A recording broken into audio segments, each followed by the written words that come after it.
So now it's time for our closing keynote. Sons of the Subcontinent. Leo Varadkar is the former Prime Minister of Ireland, the youngest person and the first person of Indian heritage to hold the office. Humza Yousaf is the former First Minister of Scotland, the youngest and the first Muslim to hold the office. His grandfather left Mianjanu, Pakistan in the 1960s. So the Indian origin leader of Ireland and a Pakistani origin leader of Scotland together on one stage. Please welcome Leo Varadkar and Humza Yousaf. Good evening, everybody. Namaste, Assalamu alaikum, Sat Sri Akal. Good evening to you all. It's a wonderful pleasure being here. Thank you so much for your wonderful invitation, for your great hospitality. And of course, we are at the Indo-Pak Dosti Forum. And being Indo-Pak means that we are running late and not to time. Kya baat. And let me also say that Leo and I, we arrived together actually last night. And I want to make one complaint to Love, although he's been fantastic all the way. You promised me that I'd be coming to sunny San Francisco. And it sounds like the Irishman and the Scotsman brought the weather with us all the way from across the pond. But I want to say how wonderful it is to be back in the illustrious surroundings of Stanford University. I was last here around 12 years ago. But it's more important for me to be here this time round at this particular forum.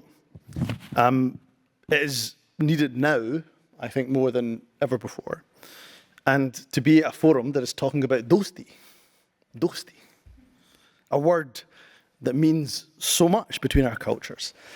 Of course, for those of who intend, like me, to watch Bollywood movies very often, dosti is, of course, a word that was immortalized by that instant Bollywood classic, Sholay. You all know the song? Ye dosti. See? Hum nahi torenge, torenge, dam agar tera saath na chorenge. My rendition. Now, so I bet you never thought that you'd be sitting in a lecture hall in Stanford University listening to the Muslim former First Minister of Scotland singing Bollywood. But here you are. But this is the beautiful, diverse world that we live in. And we should celebrate it, despite my singing. And perhaps more seriously, it is a crucial reminder that there's far more in common than differentiates us. And if ever there was a time to bring people together, to foster and cement relationship, to build bridges, to form dosti, then it's now, at a time when the world has never felt so divided. So I want to congratulate all the organisers of the Indo-Pak Dosti Forum, Eamon, Love, the whole team that is behind you, for the wonderful job that you've done. What you're doing is groundbreaking. So look, how does a brown Muslim child of South Asian immigrants become the First Minister of Scotland? And what does that have to do with building bridges between India and Pakistan? You see, my story is typical of so many others who have South Asian ancestry but now live in the Western world. My grandparents, although both grandparents came to Scotland from Pakistan, their roots were in India. My maternal grandparents were born in Ludhiana, in what is, of course, in today, Indian Punjab. My paternal grandparents were not far away in Pathankot, a walk just over the border. Partition, more accurately the British, drew a line through a map. And in doing so, they drew a line through families, through villages, through centuries of shared life. And my grandparents made that journey, that harrowing, terrifying crossing, to a new country called Pakistan. And of course, so many made the journey the other way around. And they were part of one of the largest mass migrations the world has ever seen, roughly 15 million people, uprooted in a matter of weeks. And I'm not going to romanticize it. Partition was brutal.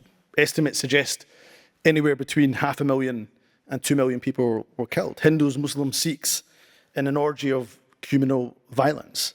Women, we know, were raped as a weapon of sectarian war. Entire villages erased. My grandparents survived. Many, I'm afraid, did not. And here's what I keep asking myself. The act of division, who designed it, who drew that line, who walked away.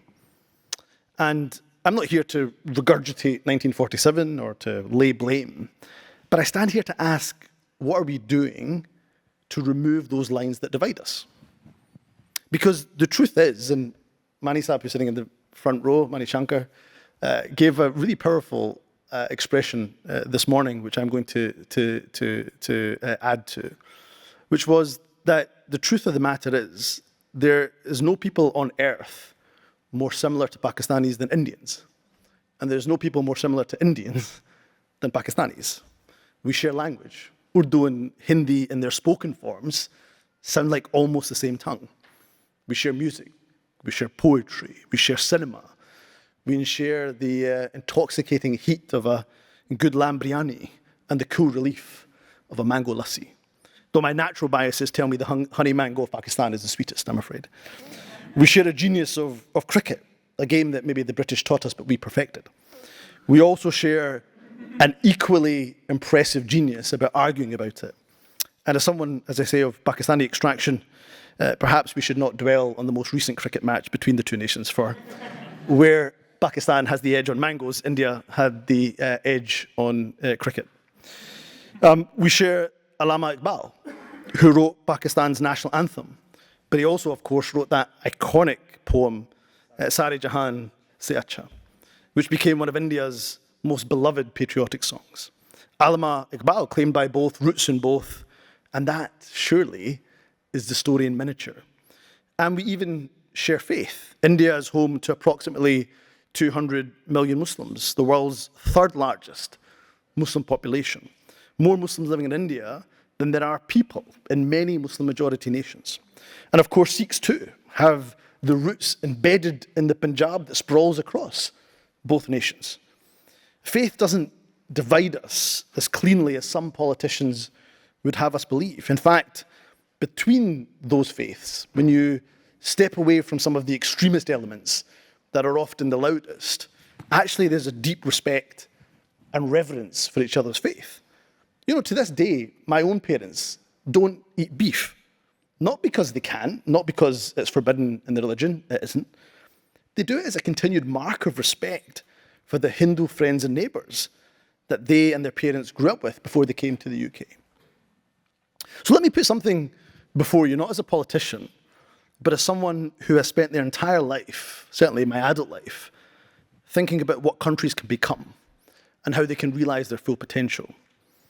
You know, if India and Pakistan were to swap perpetual crisis for collaboration, if they removed the barriers of trade and cooperation across sectors, they would be one of the most influential, wealthy, and powerful pairing of nations the world has ever seen. We know India is the fifth largest economy with a GDP of over $4 trillion. It's the fastest growing major economy on the planet. Pakistan, with a GDP of around $400 billion, faces enormous economic challenges, but also has extraordinary human capital. It has a strategic location and vast untapped resources. Together, the countries represent a population of around 1.65 billion. And here is the demographic fact that should have every politician and policymaker in the world sitting up. Both countries have an extraordinary young population. Pakistan's median age is just 21. Over 65% of Pakistanis, almost 2/3 of the nation, are under the age of 30. India has a youth bulge that is similarly vast, hundreds of millions of people under the age of 35, all with skills, connectivity, innovation, and drive. Multiple economic studies estimate that the untapped trade potential between India and Pakistan is somewhere between 12 and 20 billion US dollars annually. But currently, formal bilateral trade is near zero. Near zero. Now, of course, there'll be informal trade, but formal trade is near zero. Two of the world's most populous nations, neighbours for almost 8 decades, sharing a border, sharing a language, sharing cuisine, and trading almost nothing. One absolute tragedy. It's estimated that Pakistani exports could increase by as much as 66%. There's little doubt that combined India and Pakistan could be an economic superpower. Instead, they're spending their best years and their scarce resources glaring at each other over mountain ranges. Because the cost of perpetual conflict is real. In 2024, India's defense budget stood at $86 billion. Pakistan, a country that's under an IMF program with 26 million children out of school, spent over $10 billion in defense. After the conflict in May 25, Pakistan raised its defense budget by about 20%. Meanwhile, Pakistan spends 1.77%, so less than 2% of its GDP, on education. Let me repeat that. 1.77% of GDP on education for a country where nearly 2/3 of the population is under 30 and where millions of children are out of school. This perpetual conflict is, of course, also between two nuclear-armed states. And just let that settle. So with every escalation contained within it is the seed of something that could end millions of lives in minutes. The cost of enmity is not just economic, it could prove to be existential.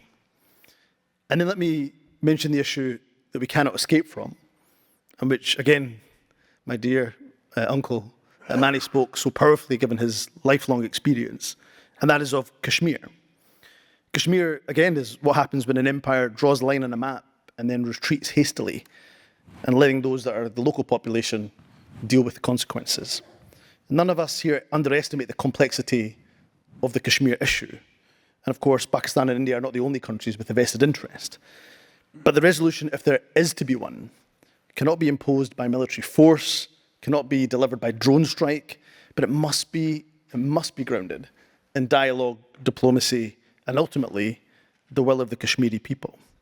So all of the above can feel really heavy, but we cannot afford to lose hope. And that is what this forum does. And I will end on that point about hope, because this forum gives that hope.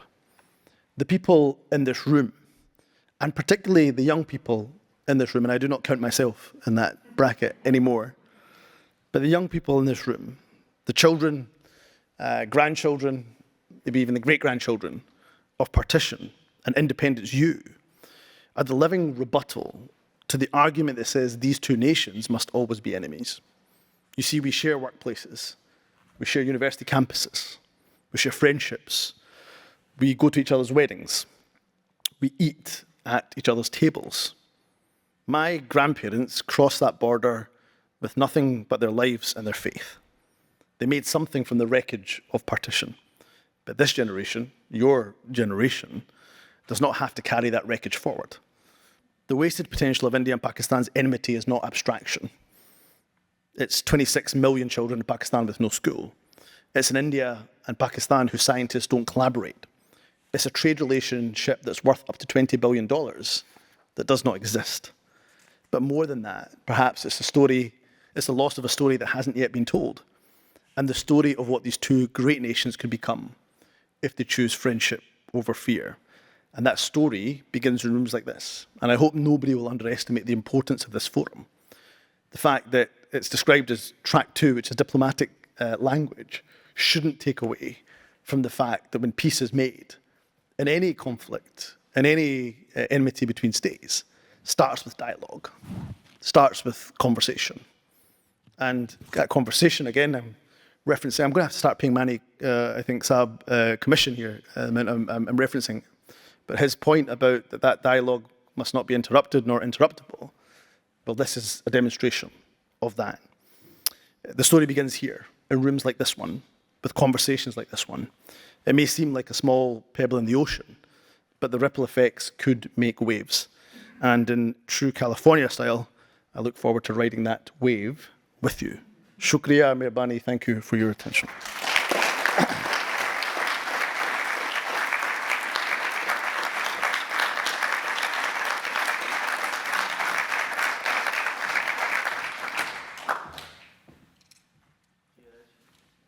Yes, very good.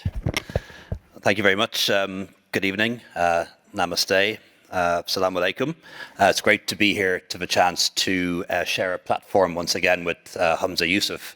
We got to know each other when I was Taoiseach Prime Minister of Ireland and when he was First Minister of Scotland, and reconnected not long after that when we both wrote a letter together after the Pahalgam terrorist attack in Kashmir, calling for peace and de-escalation. And I think it was that prompted the organisers to ask us to come here and share a platform again here today. And it's a great opportunity to do so, and I'm very grateful for that. My particular thanks, actually, I should to pick up on something Humza said. I did promise him sunshine in California. Tomorrow, I promise you there will be sunshine. But I really want to offer a special word of thanks to the students and student organisers of this conference in particular. One of the great things about not being a frontline politician anymore is I get to attend events, not just speak at them. When you're a politician, it's a bit like never getting to go to the concert, but you get to sing your song only. And it's really nice to have the opportunity to actually attend 4 or 5 of the sessions here today. And I learned a lot of things that I didn't know about the relationship and the enmity, and also long-standing historical links that exist between India and Pakistan. And I do think track 2, this form of diplomacy, really matters. Ultimately, it's at track 1, it's at politician level that disputes are resolved. But track 2 initiatives like this can help to create the environment that pushes politicians and pushes the ruling class towards reconciliation and away from the opposite, which is conflict. And I know in Ireland, in my country, where we had conflict in Northern Ireland and a very difficult relationship with Britain for a very long time, there were people who always made the case for peace. Women, students, civic dialogue, which was never interrupted, and also students saying that they wanted to imagine a different future, one that was different from what their parents and grandparents had experienced. So from small acorns, big oak trees grow, and congratulations on what has been a really excellent event. A little bit about me before I move on to 1 or 2 substantive points, and then very quickly sit down so that we can have some questions and open up to the floor as well. I served as Prime Minister of Ireland over 2 terms between 2017 and 2024. Was the first person of colour, the first gay person, and the first person of South Asian origin to lead my country. And in Ireland, we like to get ahead of the British on most things. So long before they had Rishi Sunak, Ireland had me. So we beat the English and the British to that anyway. And I was in government at what was quite a turbulent and interesting time for Ireland. We had the global financial crisis and the recession that followed, Brexit, which was existential to us, the pandemic, a period of really great economic expansion, not in small part to many of the companies based not too far from here. My first trip as Prime Minister to the US was to California exactly for that reason, because of the strong economic links that we have with US tech and pharma companies in particular. And also was a period of modernisation in Ireland as well. I'm now a senior fellow at the Harvard Kennedy School and also in Notre Dame. I authored my biography. I'm a columnist with the Sunday Times. I'm on the board of 1 or 2 NGOs and do a little bit of consulting, but all those things bring me to the US a lot. And we talked a little bit about identity earlier on in some of the sessions. And I think one speaker really spoke for me in some ways. I think it was Sabir Bhatia, and he said that we spend too much time perhaps thinking about how we define ourselves in terms of our national or religious identity, and that did resonate with me because we are all individuals. And I remember that great speech that Martin Luther King made in Washington DC, talking about his vision for a time when people were judged by the content of their character and not the color of their skin. Or the religion they inherited from their parents. And I think that really resonated with me too. Nonetheless, we do all have identity, whether we like it or not. And I'm an Irishman of Indian heritage. My mum is from Ireland, a nurse from the southern part of the country. My dad is Indian, from Maharashtra, as you can probably tell from my surname. And they both met in England and married there. Moved back to Ireland before I was born. But in many ways, that would not have been possible were it not for the British Empire. So even though I'm somebody who abhors imperialism and colonialism, I know I would not exist without it, because my parents would not both have been able to speak English and probably would never have ended up in England. So I think that is perhaps reflective of the moral ambiguity that exists with history. But like I say, being of Indian heritage is very much part of my identity, and part of the politics that runs through my veins as well, because my mum's family wasn't particularly political, but my dad's was, and two of his brothers were imprisoned by the British, recognised by the Indian government as freedom fighters during that period before India became independent. And of course, a lot of people in India and Pakistan were inspired by the independence struggle in Ireland. If a country like Ireland in 1921, so close to England, could break free, then why not countries so large and so far away? And there was a lot of contact between Nehru and De Valera. And when Ambedkar was writing the constitution for India, he used the Irish constitution as one of the documents on which he modelled it. And I am struck many times by the very real parallels that exist between the relationship between India and Pakistan at the moment and the relationship between Ireland and Britain, which has changed a lot in the past 2 or 3 decades. There are huge differences as well. When we do comparative analysis in history and politics, we always have to acknowledge that every situation is different, but there are some real parallels. The UK and Ireland were the one country for a very long time, depending on your version of history, 200 years or 700 years. A bit like Maniji said earlier on, despite the fact that we are old enemies, we do seek each other out. Just like people from India and Pakistan seek each other out when they're in other countries, we do the exact same thing. If we're on holidays in Spain or if we're working in New York, there's a pretty good chance we're going to hang out with English people, more so than the Germans or the French or people from other parts of the world. We have similar cultures and attitudes. A lot of families are mixed. And what actually really divides us historically is religion. When the Reformation happened, Ireland stayed Catholic. England, Scotland and Wales adopted the new faith, which was Protestantism. And I often wonder if that had not been the case, if Ireland had become Protestant, as most of Northern Europe did at the time, where would we be now? And the truth is, probably not independent. We would probably still be part of the United Kingdom. A little like Scotland, we'd be wrestling now with the question as to whether or not we should set up our own state or our own country or not. And we did wrestle with that actually for a very long time, for decades, over a century. The objective was home rule, devolution, not a new state. And that changed in a very rapid period of time. We also have a history of partition, Northern Ireland being carved out from the rest of Ireland, again, because of a difference in religion, a Protestant majority in the northeast. And I think in some ways, Northern Ireland, a little bit like Kashmir, became the flashpoint between the two countries. It was the reason why we couldn't get on better for so much time, because we had this disputed territory in Northern Ireland. There was violence, a war of independence, a civil war, a period of terrorism. And really, over the past 20 or 30 years, we've managed to get ourselves into a very different place, in part because membership of the European Union brought the two countries together, wiped away barriers, brought together regulations, recognition of qualifications, all of those things brought the two countries much more closely together than otherwise would have been the case. And then that kind of culminated in the Good Friday Agreement, the agreement on peace and partnership between the UK and Ireland back in 1997, which was the year that I left school, but was 75 years after independence and 75 years after partition. So a little bit longer than the period now that exists for India and Pakistan. For me, I can't imagine a time when we didn't have a peace agreement between Britain and Ireland. But there are people I know who are not that much older than me who say they can't imagine. There was a time when they couldn't imagine that ever happening. So things are possible in politics, and things that may appear impossible now can suddenly become very possible in a very short period of time. I remember the Berlin Wall falling. Weeks before it happened, nobody really thought this was going to happen. And yet Germany was reunified within a year of the Berlin Wall falling.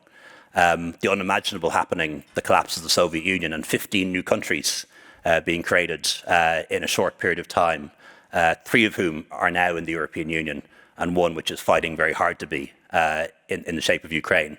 So we must never believe that the impossible isn't possible, because history and politics tells us that is not the case. So I think perhaps there are parallels between our experience. There are, of course, enormous differences too. The real hurt, the worst of the violence, is not anymore in living memory. Things like the famine, for example, the War of Independence, that's different for India. The wars have been more recent, and for Pakistan, and the horror and the atrocities around partition are more recent too. And there wasn't a population exchange. But like I say, some very significant parallels, I think, between the experiences of the various countries, some very real differences too.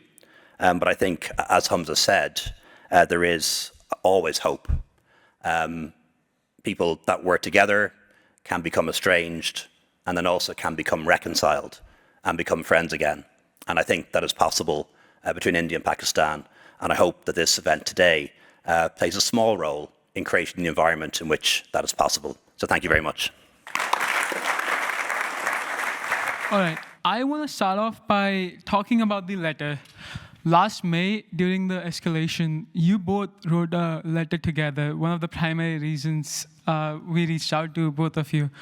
Tell us about what was the thought process and why did you decide to write the letter? Because both of you were not out of jobs, but retired at that time. And most politicians wouldn't think about it. We're both still members of parliament, though, aren't we? Yeah. I still am for one more week. You're happy with me to take this one first, I think. Yeah, we were both members of parliament. I'm still a member of parliament for one more week, I have to say, and then I officially, not quite retire, I was too young to retire, but go on to the next chapter, I think is the right phrase. Yeah, thank you for that. I think that was a VC who said they want to fund all my projects next. Was that right? No? Okay. So for me, the enmity between both nations really saddens me. And I'm not naive and understand the complexity of the situation, the history, the heritage. But as somebody who really holds Pakistan close to his heart, but also has deep love for India, it really saddens me, the tragedy. And the one and only time I've been to India was as a government minister. And I think it was 2014, or maybe 2013. And I was quite nervous about going. Because, of course, again, my parents' heritage is Pakistani. And I didn't know what kind of reaction I would get. But I can say, having traveled many countries in that role, my visit to India is where I got the warmest welcome. People said to me, you're like one of our sons, our nephews. We're really proud to see you. Although I think I was in my 20s then, and they said, where's the minister? It can't be this young boy who's not got a beard and grey hair and everything else. So when I see what is happening in Pakistan, and when we saw the dreadful terror attacks in Kashmir and everything that followed thereafter, I felt a responsibility, and that's the word I would use, not lightly, on my shoulders to say, well, what do I do? Somebody who's been in government for, at that point, 12 years, elected member for 15, had been in politics for 20, because I'd been a researcher and advisor in the background for 4 years before entering the front line. What's the responsibility on my shoulders? I've got a voice, I've got a platform, and instead of just writing a kind of open letter myself and sending it to a newspaper, I thought, well, look, let me reach out to other politicians that are also got South Asian heritage. And Leo and I, as he mentioned, had a friendship from before. I've always admired Leo for what he achieved and continues to achieve. And it was really just a quick phone call, message exchange even, and Leo was on board. And this is probably the part I've not told, and maybe I should, maybe it's unwise of me to mention it, given he works here, but I also tried to contact Rishi Sunak, again, of course, Indian heritage. And at one point, I was the First Minister of Scotland, he was the Prime Minister of the UK, and we said, well, maybe there should be partition of Scotland, England. But anyway, it didn't work, despite my attempts. But I tried to get in touch with Rishi's people, and he didn't respond back. So it was, we had the two of us, which was powerful enough. But I felt a real responsibility. Now, I don't think I ever got a response to that letter, and I'm not sure anything came into Leo's inbox. But I do think when you have the platform that we have, using it for peace, there can be no better way to use that platform. Yeah, look, I think that covers it. Leo, you also faced a little bit of backlash from the Indian consulate in Ireland. How was experience navigating that? And can you tell us a little bit about how would you recommend navigating that to others as well, to students that try to, because it is an issue that sometimes does get consulates riled up, even if it's just students and other folks. So how would you advise, what would your advice be in navigating that? Yeah, before the letter was issued, I just made sure that Ireland's ambassador to India had seen the letter. Nobody likes to be surprised by things. He was likely to be asked about it, and I was a little bit surprised at the response, which was quite negative. I didn't intend on mentioning Rishi either, but he contrasted with Rishi's response, which I think was full square, 100% behind India and the Indian government, and our letter, which absolutely condemned unequivocally the terrorist attack in Kashmir, but called for de-escalation. We did not want to see this turn into a conflict between two very powerful countries, both with big armies, both nuclear armed. And thankfully that did not happen in the end. But as people might realize from the events in the last few weeks, when you get into a war, sometimes it's quite hard to get out of it. And both of us didn't want to see that happen. But I'm certainly not persona non grata or anything like that. But I just got a little bit of a taste of what it can be like sometimes in a time of crisis when people rally around a flag and maybe don't see the consequences that can sometimes flow from the natural patriotic reaction that occurs when an event happens. And of course, this country knows that so much from 9/11, where everyone rallied around the American flag, and rightly so. But what followed on from that, Afghanistan, Iraq, not necessarily been so good for America, not to mention those two countries as well. And it's very hard to unwind violence when it happens. And the memory of it and the scar of it stays for a very long time. Yeah. I want to ask you, how would you recommend, both of you guys, how would you recommend navigating situations when it might be difficult for students, other folks to, because there tends to be some pushback by both sides. Sometimes they're friendly, sometimes they're not. So a lot of students in the audience have had similar questions. That's one of the things that has kind of held them back, that what will my people, what will my consulate think? What will my country think? But it is a step in the right direction. So what would your advice be in, navigating that? Yeah, well, it's difficult to give just broad generic advice on a question like that, because people are in different circumstances. You might be applying for a job. You might need to get a visa. You do have to take into account of those real world questions. A little bit easier for us, having resigned from the offices we held, and having a degree of protection in many ways. There's not much that could be done to us, really. That might be a different calculation for somebody who perhaps is a student or is looking for a job or looking for a visa. But from my point of view, true patriotism and truly loving and caring about your country doesn't always mean saying that everything the government is doing is right, even in difficult times. And have a think not just about how something might look or appear now, maybe have a think about what it might look like in 5 or 10 or 15 years' time. But it's a difficult judgment to make, and it has to be one that's made in individual circumstances.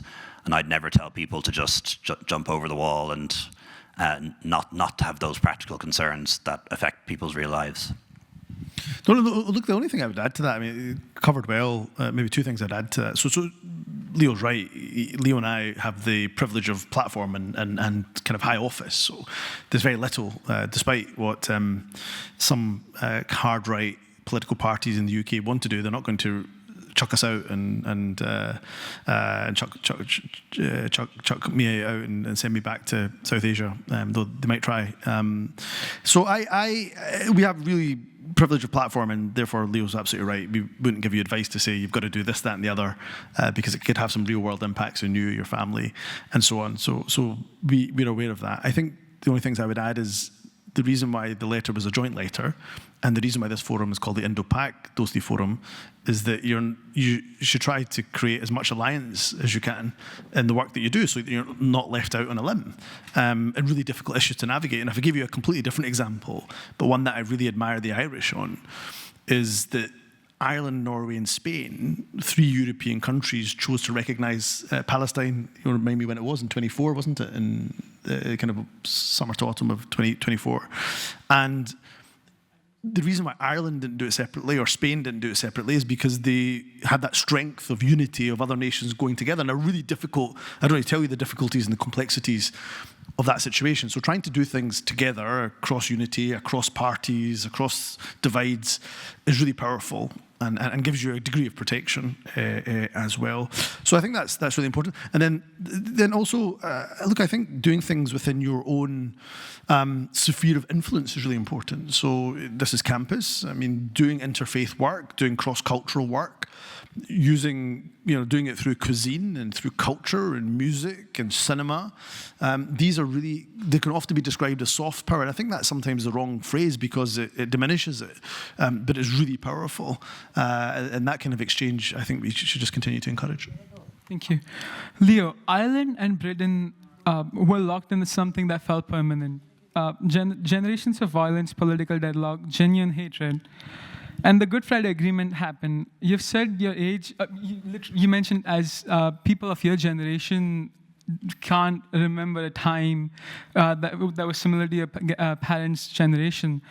What lessons, if anything, can be drawn from that conflict, from that resolution, that can be applied to an Indo-Pak context? Yeah, and they are different conflicts, but I think there are some parallels. I do remember the Troubles. I remember the soldiers on the border. I remember the news every other day would tell you about a bomb going off in Northern Ireland or a man being shot. So I do remember all of that. And then I remember the ceasefire in 1994, and then the peace agreement in 1997. And the first time I was ever able to vote was to vote for the Good Friday Agreement back in 1997. But I think for my generation and people younger, a return to violence and certainly conflict between Britain and Ireland is unimaginable. But for people who are older than me, I remember our current Taoiseach, our current Prime Minister, Micheál Martin, who would be in his 60s, him saying to me that he remembered a time when peace and partnership was unimaginable. So I think we just have to remember that, like Vladimir Lenin said, sometimes nothing happens for decades and then everything happens all of a sudden. So it is always possible to change the dispensation and change the dial. But I think one of the crucial things that worked in Northern Ireland, and it does potentially talk to the 4 points that the manager spoke about earlier in relation to Kashmir. For people who live in Northern Ireland, the border is irrelevant in their day-to-day lives. People cross freely, people trade freely, and also there's a special status in Northern Ireland, different to the rest of the UK, where there's a lot of autonomy. The coalition government in Northern Ireland has to include parties from both sides of the religious divide. So there's a requirement for a cross-community coalition where people work together. Half the time it doesn't work, by the way, but it does work half the time, which is a lot better than where we were before. And then there's a very crucial element of the Good Friday Agreement, which says that people in Northern Ireland can be British or Irish or both and must be accepted as such. And that's quite different to what is currently the case in the subcontinent. I cannot be a joint citizen of Ireland and India because India doesn't allow dual citizenship. And in large part, that is linked, of course, to Pakistan and Bangladesh. It's absolutely the other way around for us. People are allowed to be British and Irish and accepted as both. And I think that was a crucial thing in Northern Ireland, was to say that nobody has to change their identity. You can keep your identity and maybe even have a dual identity. Humza, Scotland's story is a little different. Under your government, you held a referendum that unfortunately did not pass through. Unfortunately is the right word, yep. But there was no sort of dramatic bloodshed that you expect in a referenda, that you sort of, because the same context, or what lessons, if any parallels that can be drawn towards the Kashmir conflict, at least in the process of what a referenda should look like, beyond the... Yeah, and look, again, similar health warning that Leo gave. You can't draw parallels from the Scottish-British example and just supplant them onto India, Pakistan, different heritage, different context, different history as well. So same health warning that Leo gave. I think what was great about the referendum in 2014, although it was not the result I would have wanted, was that for such an issue that can divide people and divide families. I mean, you had families who half the family supported independence, the other half didn't support independence, and neighbours supported and the neighbours against, was that, there wasn't a single drop of blood that was spilt. I mean, not even a nosebleed, frankly, in that referendum. So there was robust argument. Scots are very good at robust arguments, especially after a whiskey or two. But, there was robust argument. There was really good propositions put forward. I would say better on our side, but clearly we didn't make the case well enough.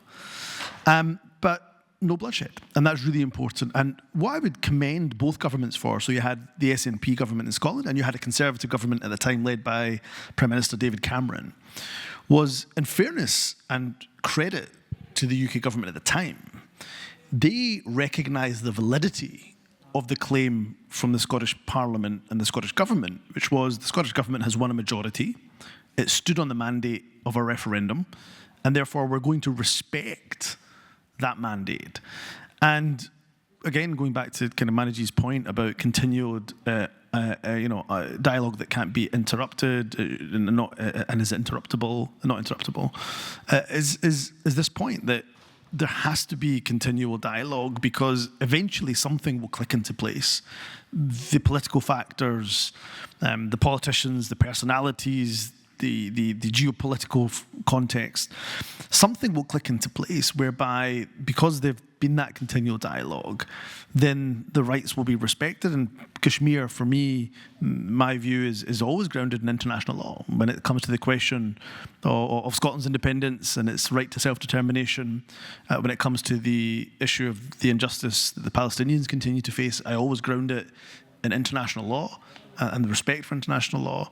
And same for Kashmir, that they're right to be able to determine their own position. And that might be to become an independent nation, not to side with Pakistan or India, but actually to be their own people and to have their own government. But that's their choice.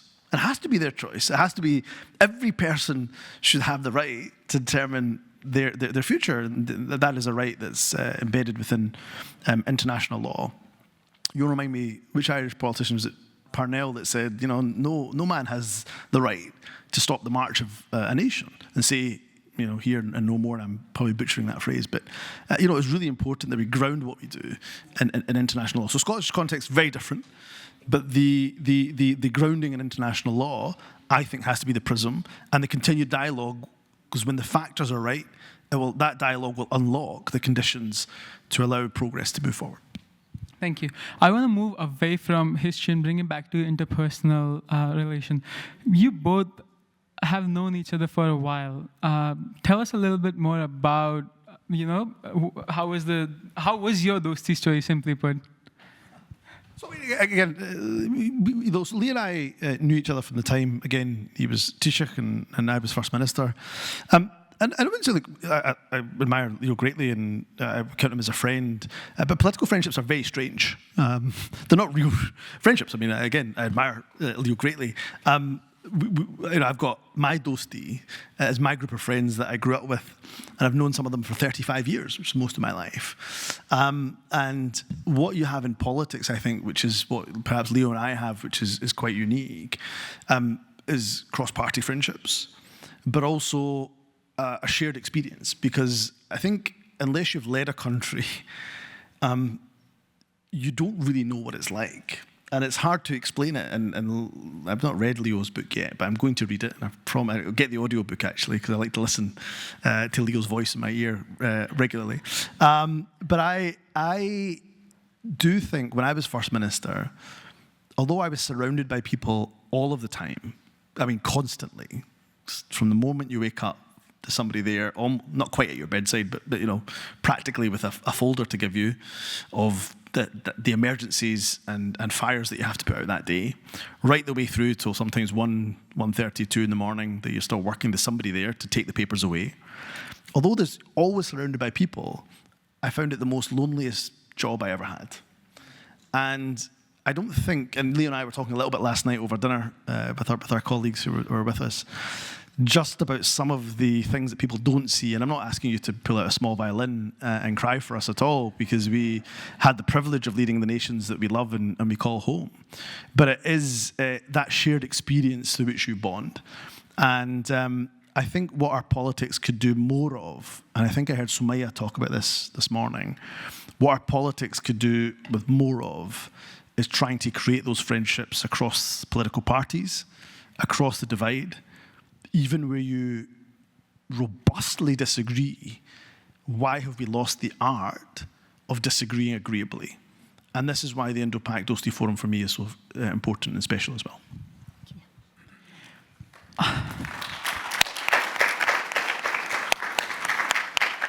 You both retired. You were the unusually young former heads of state, and you both retired, resigned primarily because of not giving up on your convictions. That's a story you share, both of you guys, and it's quite a contrast from people in politics, especially in South Asia and among South Asians. So, what advice would you give to student leaders here that are thinking of running for political office, but sometimes, even generally in politics, sometimes have to give up, sometimes have to, to stay in power, to accomplish something, have to sway away from their conviction. How would you recommend navigating that? And when do you think it's the right time to know, it's time to not be in power anymore? Yeah, well, I think it's fair to say we do definitely have younger leaders in Europe than is the case in the United States or India or most of Asia. Emmanuel Macron is, I think, 6 months older than me and is going to finish up next year. Rishi Sunak is younger, believe it or not. So having leaders in their 40s is not that unusual in a European context. And you used to have President Obama and President Kennedy and President Clinton, so not necessarily that unusual in the US either. I think that in many ways that's neither here nor there. But if you're somebody who's thinking of a career in politics, if you're somebody who's thinking of running for election, I would say go ahead and do it. I ran in 6 elections. I was in politics for 20 years. I absolutely loved it. I've no regrets whatsoever about having run for election. And I did my best while I was there. I achieved what I could. And there were things I couldn't achieve and things I couldn't get done. But I feel so much better for having tried. And I perhaps understand more why problems can be intractable and why they can be so hard to solve. And I think if I hadn't run for election, I'd be a very frustrated person now. I'd be giving out about I'd be one of those crazy people on Twitter or something. I'd be giving out about the politicians and they're all rubbish and why can't they just do this and do that and everything would be great. I think if you do believe in change and you do want to affect change and you want to do something for your country, go for it. Like the worst thing that will happen is you lose the election. Like it's not that bad, For me, no regrets. And if it's something you feel it's inside you, and you have something to offer, it's better to have tried than to regret the fact that you didn't when you could have. Again, I agree with everything there. So I would say do it. Of course, I think politics is, although often full of skullduggery and the black arts and can be Machiavellian, actually when it's done right, is the arena by which you can transform lives and really change lives. And I'd be much like Leo, if I was kind of from a sedentary position, trying to influence the political system, I think I'd be frustrated at the pace Whereas if you're in government, and of course, the more senior you are in government, and by that I mean in the broader spectrum, not just elected, but also special advisors and civil servants, we need good officials. The more senior you are, the more you have the ability to make change. And so if you're somebody who wants to make change, transformational change, it's not the only way to do it, but I think politics is one of the best arenas by which you can do that. I wanted to talk about the point about, you asked a question about compromise and how do you navigate around that. And I think for me, a couple of things to young leaders. So as well as endorsing what Leo said, do it, absolutely. What's the worst that can happen? You lose an election and then, whatever. But also, you can run fantastically smart, creative campaigns, and you just have to look to the other coast at what Zohran Mamdani has done and achieved, at one point polling at 1% when he entered the race, to then winning it overwhelmingly, and with such creativity. So definitely do it. On the compromise question,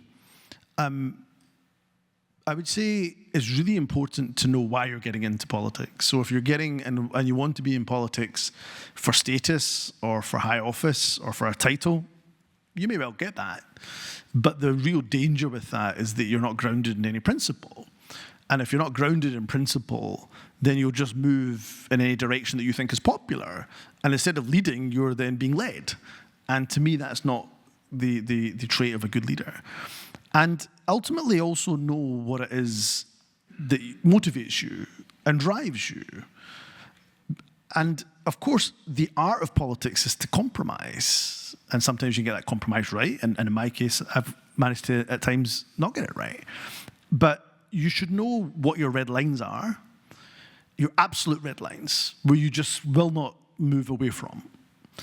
And if on every other issue, in order for the greater good, for maintaining your goals, what you want to try to achieve, you have to be prepared to compromise. And that, we know great lessons from great people in history about how important that compromise has been, and every situation is different. But I think having your red lines is really important. And standing by those convictions is really important. When I was First Minister, as some of you will know, or many of you might know, my in-laws were trapped in Gaza.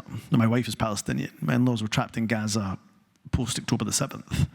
And I'd been following the Palestinian issue for most of my life and knew much about the history.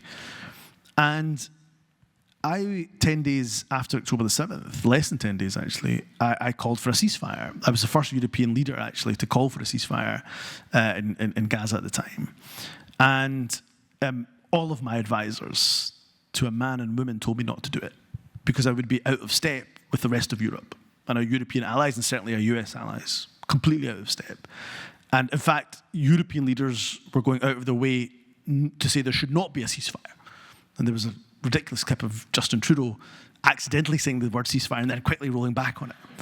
So you had this, really strange situation. And I said, look, I believe in my heart there should be a ceasefire. I mean, it sounds like a ridiculous thing to say that could cause controversy. But saying, look, we should ground this in humanitarian principles. It's not about aiding Hamas. It's about ensuring that the people who are collectively being punished have access to water, medicine, food, and creating a humanitarian corridor for them. And ultimately, after that, and I'm not saying it's because of what I said, weeks after that, some other European leaders began to talk about ceasefire. And so I think it's really important to stand by your conviction and your principle. And I'll end on this point. When I did resign from government, I did an interview with ITV, one of our big broadcasters in the UK. And the interviewer said to me, he said to me, First Minister, I've been talking to a lot of your opposition, and they say that maybe you're just too nice. You're kind of too nice to maybe be in harsh word of politics. And I said, if that's the worst thing my opposition can say about me, then I think I'll take it.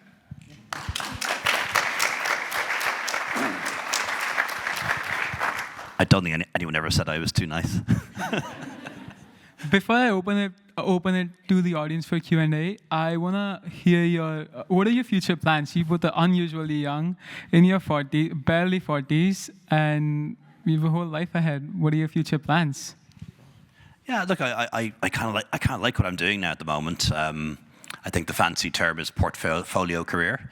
So a bit of teaching, a bit of writing, a bit of consulting, and then getting involved with some NGOs and some campaigns that I'm very interested in and really care about. So that's kind of where I am at the moment. I know how lucky I am, by the way, to be able to make that choice at a relatively young middle age to be in that position.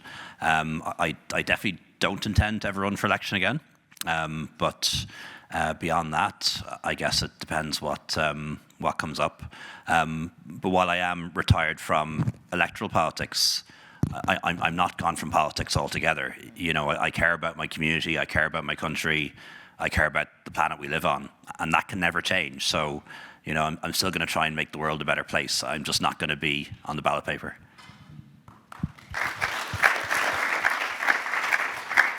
Are you going to be an angry man on Twitter or X? No, okay. I don't even have the app on my phone. It's too risky. It's on the laptop, so I am on Twitter, but not on the phone. For all that Leo has achieved, and he's achieved some incredible things, of course, being Prime Minister, Taoiseach of his country, is there a part of your parents that are very disappointed that you've not gone back to being a doctor? No? Because Leo is a doctor by a medical doctor, so, you know, he's, you know... I think they were both very happy I became a doctor first. Yeah, good South Asian boy. So similar portfolio approach, I genuinely feel a real weight of responsibility. You know, I'm given a huge privilege, and I'm a person of deep faith, and my faith tells me that privilege was given to me as a real responsibility. In Islamic theology, we call it an amana, a trust. So there's real trust on my shoulders because I'm one of a tiny percentage of people that ever gets to lead their country. And that's not to say I won't do the speaking gigs and the books and all those things I do and I enjoy.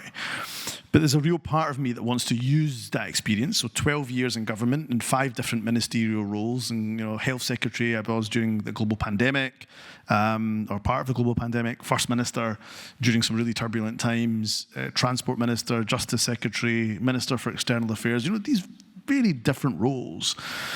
And I think it would be a tragedy not to use that experience to help to nurture the next generation of leaders, but also to work with countries, particularly those countries I've got a deep affinity with, to really help them invest in those countries, to help them develop their leadership, their governance, the public policy, and not in the way that, frankly, the Tony Blair Institute or Deloitte or McKinsey will do, which is just go in, get a big multi-million-dollar contract and produce a report and then walk away, but actually really invest in those countries, really help to nurture the next generation, 5, 10, 15, 20 years working with those countries.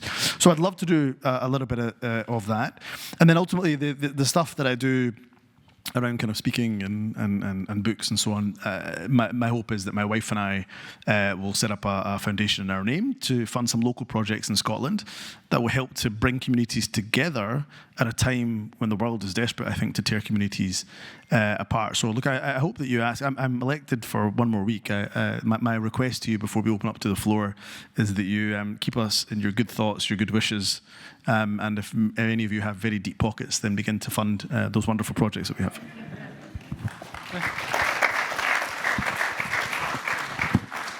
I'll open it to the audience.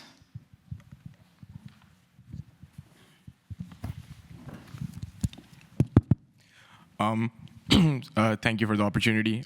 So in the past, we've seen multiple attempts at dialogues between India and Pakistan, like Agra Summit, I forgot the name of the other dog, but there's been many instances. But unfortunately, we've seen in a lot of them, there's always some event that resets progress back to zero. So I think the question shouldn't be like, is dialogue possible? Because we've seen at many moments that it is. Like, I want to ask from your perspective, why do you think there's no shock resistance at all? And on a structural level, how do the two countries actually go about building that resistance so that there's more actual fruitful attempts in the future? I'm happy to give a shot. What was your name? Ibrahim. Ibrahim, thanks for your question. So again, I'm kind of going back to Maniji because he covered this, that there will always be elements in your country that don't want peace. So there will always be those that will try to disrupt. And I think as political leadership, you've got to bake that in to the efforts that you make. And you've got to, and that can be really difficult. because some of that disruption will be, and often that disruption will be violence and potentially death. And Leo can talk, I'm sure, with great wisdom, knowledge and experience about how that was done during the Troubles and the Irish experience and some awful tragedies that killed many people. So I think baking that in is really important. And then the point about keeping that dialogue going, even if it's not necessarily in public view. So the back channels are of huge importance, and never closing off those back channels is really absolutely crucial. And then there's the point about political leadership, and I think I've met a number of students today over the course of lunch and in between sessions who are either from India or Pakistan, who have said to me, and I can see some of them in the room here, who have said to me, I really want to go back to India or Pakistan and get involved in politics. And that gives me great hope that you're not just in, and you know, America's a beautiful country and this part of the world is stunning, but that your responsibility, or you feel a weight of responsibility to go back to your countries, to use what you've got at this prestigious university, the learning, the education, the friendships, the lived experience, to go back and to assist your countries. And I think that gives me great hope, because the problems are difficult, but not insurmountable, not intractable. And I suppose going back to that theme and that quote from Nelson Mandela, it always feels impossible until it's done. So it can be done, and it will be done. And it just needs people to continue that dialogue, even amongst the most difficult circumstances. Because it's very easy to talk to your friends, very easy to break bread with your friends. But we need people who can do the hard graft and the hard work. So I wish you every luck for those that are interested in going back to their countries to make that hard work happen. I couldn't add much to that, except to emphasize either back channels or intermediaries.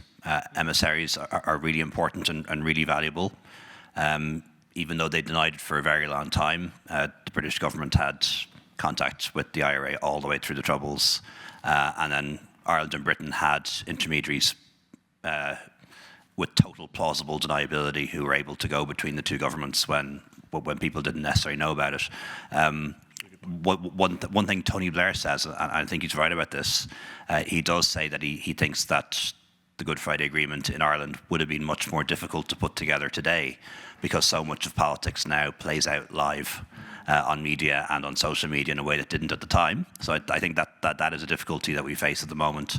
The other thing is as well, these things do take leadership. There will be events and atrocities that set back progress and bring talks to a halt. But a real leader can play that the other way.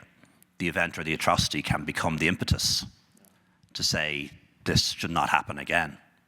And I think that's required too. Quickly, the Oslo Accords, when it did transpire in Norway, when the Israelis and Palestinians, maybe the Scottish or the Irish could help broker peace between Indians and Pakistanis by helping set a back channel. Yeah, look, I mean, Scotland operates within the UK framework, and foreign policy is reserved to the UK government, so we're limited, but absolutely. I mean, and the Irish, I think the wonderful thing about the Irish is they're seen as close enough to the UK in terms of relationship. They're obviously integral to the European Union, but they don't carry the baggage that the United Kingdom carries because of its history and colonial history.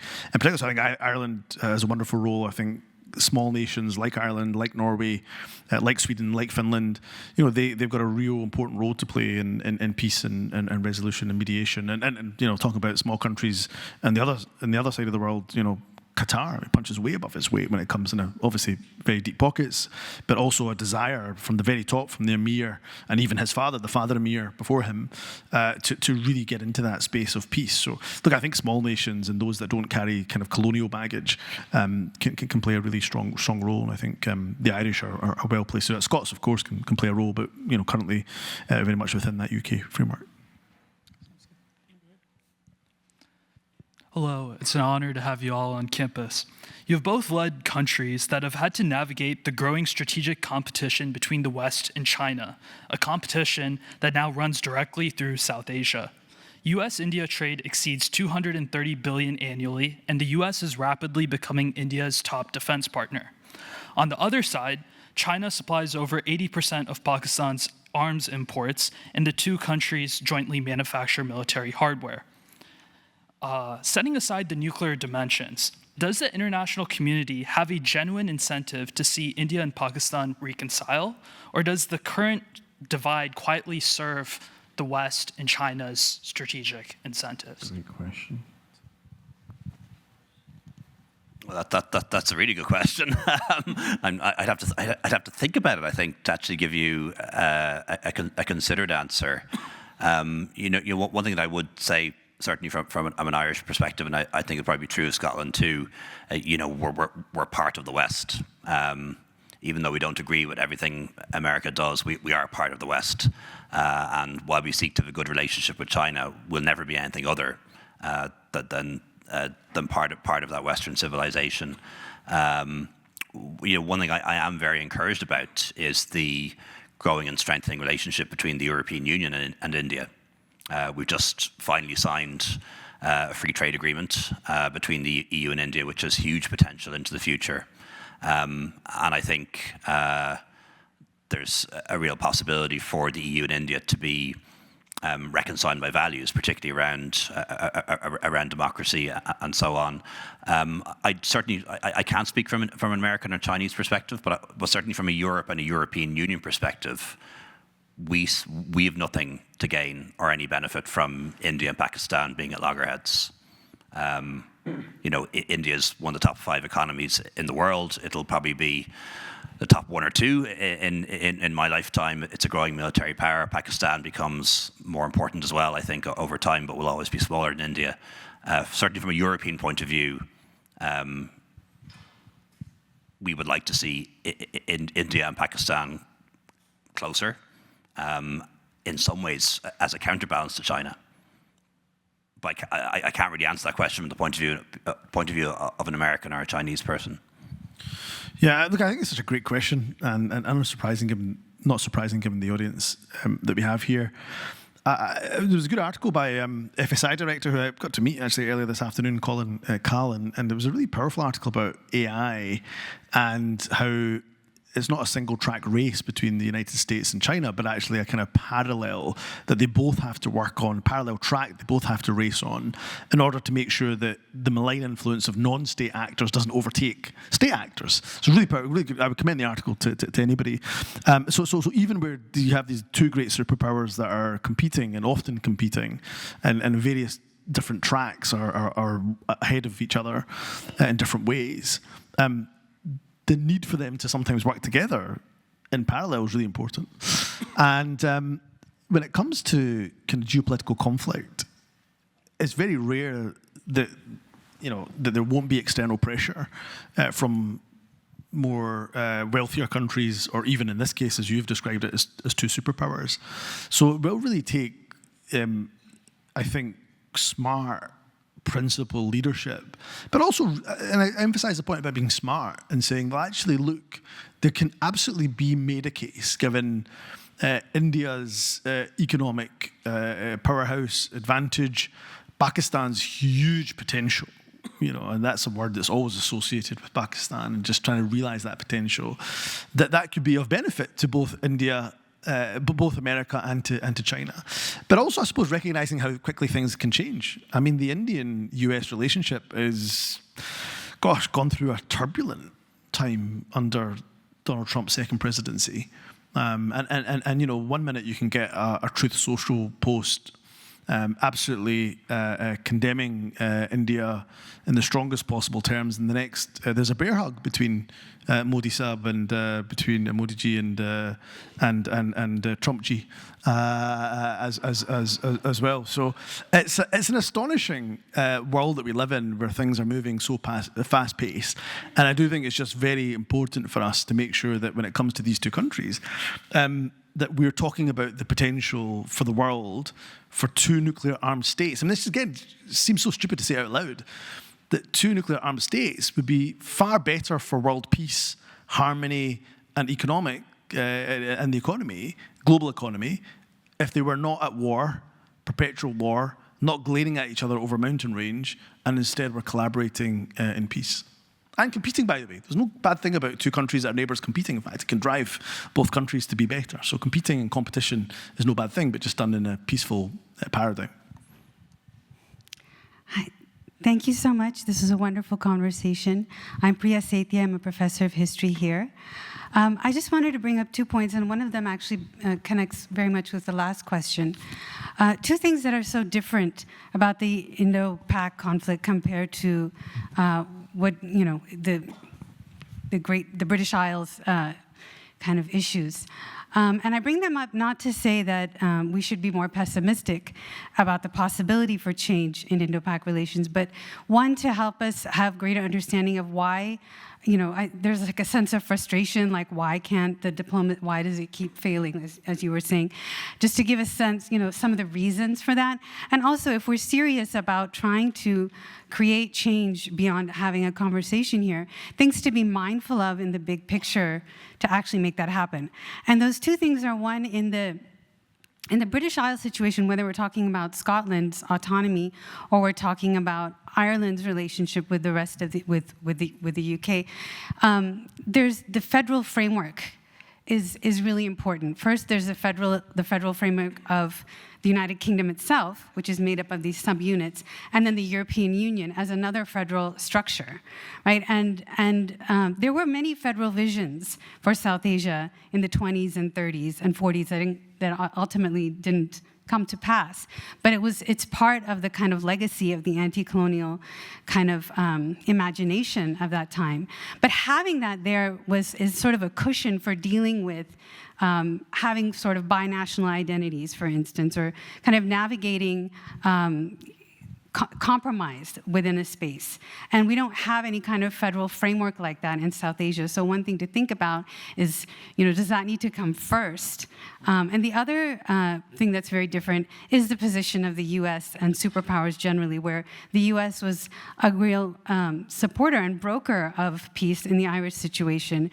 Whereas, you know, whether you think about the Cold War period, or you think about the War on Terror, or you think about the current US-China kind of rivalry, the US is sort of a bad actor in the South Asian situation, and as have been the Soviet Union and China, you know.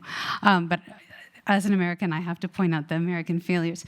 So, I mean, those are two very, very different contextual factors that shape how you want to think about having this conversation.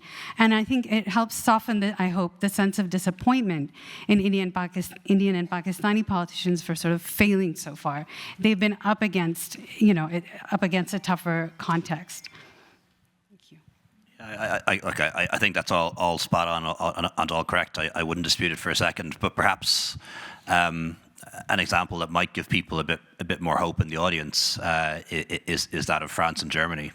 You know, France and Germany hurled violence and war at each other 3 times in one generation. In 1870, then the First World War, then the Second World War. The things they did to each other, you know, are so much worse than ever happened in the British Isles or between India and Pakistan, and they decided at the end of it all in 1945, no more war, and built structures like the European Union, yeah, and with American pressure as well, by the way, and American money. So perhaps if there is a model, it is the Franco-German rapprochement, and now very strong alliance between those two countries. And again, for Ireland, that was actually one of the things that inspired the peace process in Ireland. John Hume, who was the great leader in Northern Ireland, was a member of the European Parliament, and he went to Strasbourg to work in the European Parliament. And he looked at the French and Germans, people who had different language, different religions, had 3 major wars, did terrible things to each other over that period of time. And you could wander across the bridge between Germany and France and Strasbourg, and he wondered why we couldn't do that in Ireland when we're not that really different. So that perhaps that and the federal point you make. It makes a lot of sense, and it was around coal and steel that they built that relationship. Yeah, I mean, I've got a little to add. It could be water and something else. Yeah. I've got nothing much to add. I mean, look, the only thing I say about the France-Germany comparison is that we obviously don't want to wait till something as awful as World War II. I mean, it came out of the ashes of World War II and the millions of deaths that were involved in that. So how do we make sure that we're laying the foundations of peace without needing such an awful, horrible tragedy? But sometimes it has been on the back of that tragedy that we've seen peace be negotiated. And it goes back to Leo's, I think, earlier point that actually when a terrible crisis happens, can a political leader use that as impetus and motivation to get on the front foot to create peace? The other thing I would add is the US, and again, Leo is much more knowledgeable to answer this or to contribute to this point. But the US was seen as an honest broker by both sides or all sides involved in that discussion. That couldn't, I don't think, be said. The UK or the US necessarily being the honest broker in the conflict or the situation we're discussing, but there will be some honest brokers in there that are trusted by both sides. And again, it could be some of the newer players that are involved in the peace and mediation space. So I think that is important as well. And I do think just one other thing I'd add, which, forgive me, is not direct to your question, but I do think we can sometimes be quite dismissive of symbolism, but I do actually think symbolism is really important. And we saw lots of that symbolism, you know, and again, Maniji talked about some of that important symbolism of bus rides across the border or train rides and Modi ji stepping in and giving a blessing to Nawaz Sharif's granddaughter, I think, who was getting married. And then in the Irish example, I mean, I can never forget the image of the late Queen Elizabeth shaking hands with Martin McGuinness. And remember, the IRA killed her uncle, assassinated her uncle. I mean, incredible symbolism. And people can dismiss symbolism, but I think it can be quite important. And so, you know, what are the small steps, or what can be seen as small steps and symbolic steps, but actually could have massive repercussions, I think, are really important. You two have had to navigate harsh political climates, the after effects of a pandemic, and many other issues within your Who's countries. asking this question, so I can look in the right direction? Ah, there you are, yeah. However, throughout all this, how have your ethnicities and life experiences shaped your values, and how do you uphold them while leading a country filled with people who have so many different opinions and perspectives? So I think this is a good opportunity for me to give a really important mention to my mother and father. I'm nobody without the education and the values that they instilled within me. And maybe a special mention to my mother, and that's not to disrespect my father at all. He was busy working, and you know, he worked 7 days a week, and you know, we didn't see him as much. And Mum, you know, gave up her career to raise us, for which I'll always be thankful. And I remember when I first wanted to try to get into politics. So I was 16 when 9/11 happened. You know, Muslim growing up in the West, a lot of racism and Islamophobia hurled our way. And I watched the news for the first time. So 9/11, if my memory serves me correct, happened on a Tuesday. And on Wednesday morning, I was asked all these questions about why Muslims hate America and do you know who did it and all this kind of stuff. And so on Wednesday night, I decided to watch the news for the first time in my life and was instantly hooked. And in the UK system, you can make 5 choices about what you want to study at university. And as a good South Asian boy, I was either meant to be a doctor, a dentist, a pharmacist, accountant, or lawyer. And he was one of them, right? He ended up being a doctor, but I was meant to be one of them. And I put down law for 4 of those choices and snuck in politics at the bottom. And I got into law and politics, so I had to make a decision. I remember my hands quite literally trembling when I went to go speak to my mum and dad and say, I don't want to be a lawyer, but I want to study politics. And you know, they could not have been more supportive. Could not have been more supportive. And my father, you know, really encouraging me to say, we need people like us to be involved in politics. But the values they instilled within me, to be unapologetically yourself, to not diminish who you are culturally or your identity, but be really proud and open about what it is that drives you, motivates you. And for me, look, my faith is a part of that. I'm very proudly Muslim. I don't shy away from it. And at the same time, it's not the framework by which I legislate. So I legislate as a legislator, at least for one more week. I legislate dependent on what is best for the country or the community or the constituency that I represent. And that's representing people who are religious, atheist, agnostic, straight, gay, disabled, able-bodied. It's a whole spectrum of people that you have to legislate for. And in terms of navigation and your values and so on, I just go back to the point I made earlier. Look, you have those important issues that are red lines for you, those important issues that are grounded, your values that drive you and motivate you. And where necessary, where there is the need to compromise, then being really open about why you're compromising and why you think that's in the greater good to compromise. So for me, look, I'm really grateful to the fact that my parents always said and taught me the importance of values-driven leadership, of being authentic, being grounded in principle. And to me, I'm really thankful to my mother especially for giving me that education from a young age.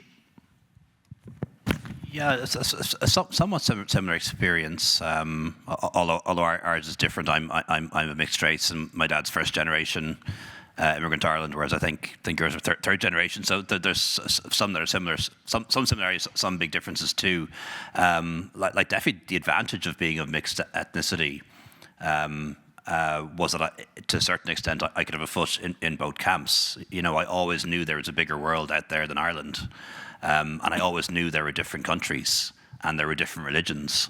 And because my dad is Hindu,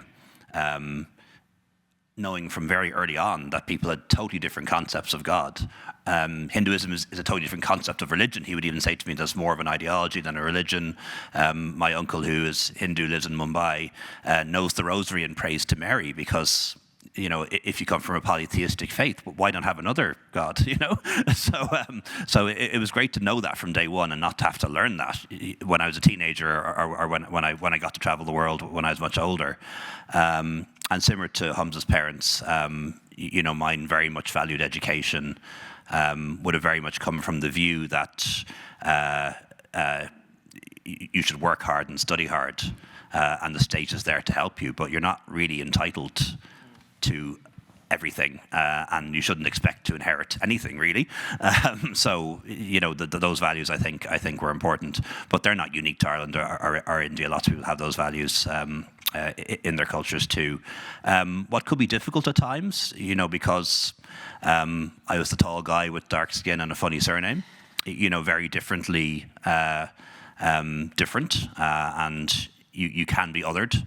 It's a conversation that I had with President Obama when I met him after he was president, and I didn't realize it until he said it to me.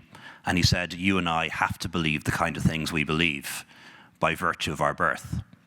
We were the tall, dark kids with the funny surnames, and of course he grew up, Kansas mainly.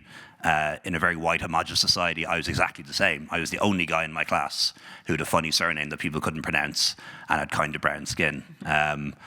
So there were times when, of course, people would question, was I really Irish?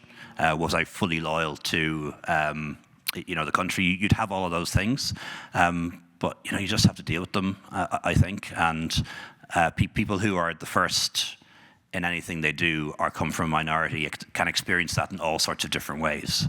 And women experience that as well in politics. Often the first woman to hold a particular office gets the same kind of strange questions. Could you possibly hold yourself together and not burst into tears if you have to make a hard decision? All those things that the first women who did things get questioned with applies to people of color as well, I think.